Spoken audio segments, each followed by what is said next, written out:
qui déjà séminaire il y a nazirien na église famille chrétienne Rehoboth oyo ekambamaka epai ya révérend Jules Vatenda tozalaki ebele mpona bamanifestation ya nzambe oyo ezali kosalama bamiracle ezali kosalama ebele bato bazali na batémoignage ebele botala bino moko ndenge bazali kotémoigner. Eza troisième jour na biso ya séminaire na biso nazirien tozobenga kaka bandeko bavandi na bandaku oyo bavandi baoprie te baya parce que séminaire na biso eza vraiment makasi lelo ezalaki jeudi ezalaki troisième jour na biso tozalaki compagnie na mateya epa mama Patricia atei biso mpona nazirien eza vie de prière bokolongwa na bomo ya kala kokota na bomo ya sika me moto ezalaki na bomo ya kala kotika mabe kokota vraimen na nzela losambo kasi yango na obenga bandeko nyonso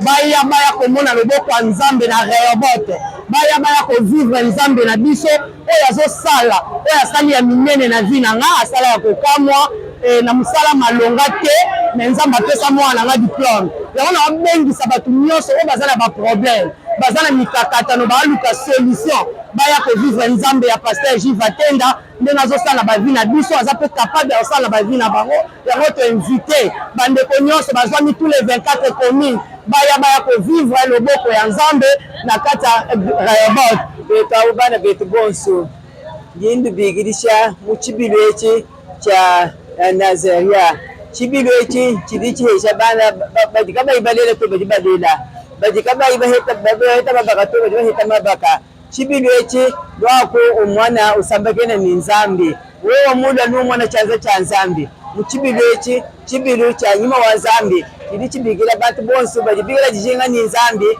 bajibadani basambagena ni nzambe mu malo abo bonso wewe ujidishinga ni kumulangana ni nzambe lwako usambagena ni nzambe mu malo aje wewe muso ni nzambe akwenzela bajibadela bajibampofu bajibatabala bajituma matuito wakula lwai ni monangana ni nzambe. Je vais profiter de cette occasion pour passer aussi donner mon témoignage. Alors, je suis vraiment un fruit de prières et de beaucoup de choses que Dieu fait en ce lieu. Dieu m'a guéri, j'étais malade, il y avait un temps dans ma vie où je devais partir. Mais grâce au Dieu de ce ministère, grâce au Dieu de cet endroit, grâce au Dieu de l'homme de Dieu, le pasteur Jules Vatenda, je suis bien portant aujourd'hui, je suis en vie, en bonne santé. Le deuxième témoignage, c'est que j'ai vraiment beaucoup, comme tout le monde, comme tout jeune, quand on finit les études, on se lance dans le monde de recherche et d'emploi. J'étais parmi ceux qui cherchaient l'emploi, mais sans succès. Et un jour, l'homme de Dieu a déclaré sur ma vie. Et aujourd'hui, comme vous pouvez le constater, je viens d'assister au culte, mais je reviens aussi du travail. Donc Dieu m'a fait grâce à me donnant un travail.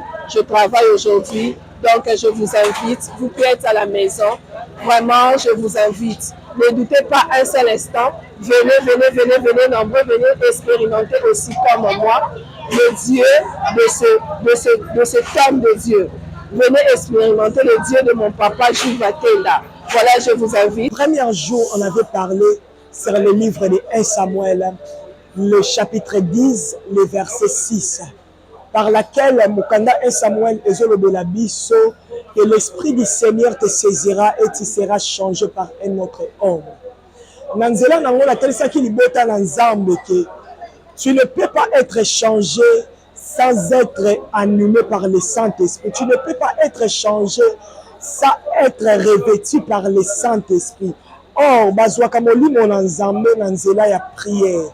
Nathalie qu'il bote na nzambe, le lenge nini o akoko tu ya molimo na nzambe pour être changé, pour que sa vie change.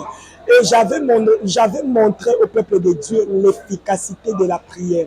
Et le deuxième jour, on a parlé sur le livre de 2 Corinthiens, le chapitre 5, le verset 17. Si quelqu'un est en Christ, est une nouvelle créature. Nanzela nango batali saki biso natali saki avantage ya kozala mwana na nzambe, natandisaki avantage ya kofaire appartenir na Christ. Bible ezoloba na nzela na yango nalobaki sur le livre de Juge, le chapitre 11, le verset 1er jusqu'au verset 8. Tolobaki sur la vie de Mardoché, sur la vie de Mardoché. Quelle que soit la circonstance où comme là qui Mardoché akimaki na mboka mosusu par rapport ya likunya ya bandeko na ye, mais nesika akimaki bato balukaki ye, libota na ye lukaki ye. Na nzela ngo na nzambe na liya kisa libota na nzambe. Peu importe ma makambo ko komela yo, peu importe la situation où ko se retrouver dans le actuel, soit toujours dans la présence de Dieu. Bato baboya ki yo, bato batika ki yo, bakoluka yo. Bino bato bozali na ndako bomoni malamu ba témoignage o ezali ko salama na Église Famille Chrétienne Rehoboth. O ezwami na avenue Liboke numéro 8, quartier Salongo na commune ya Limete.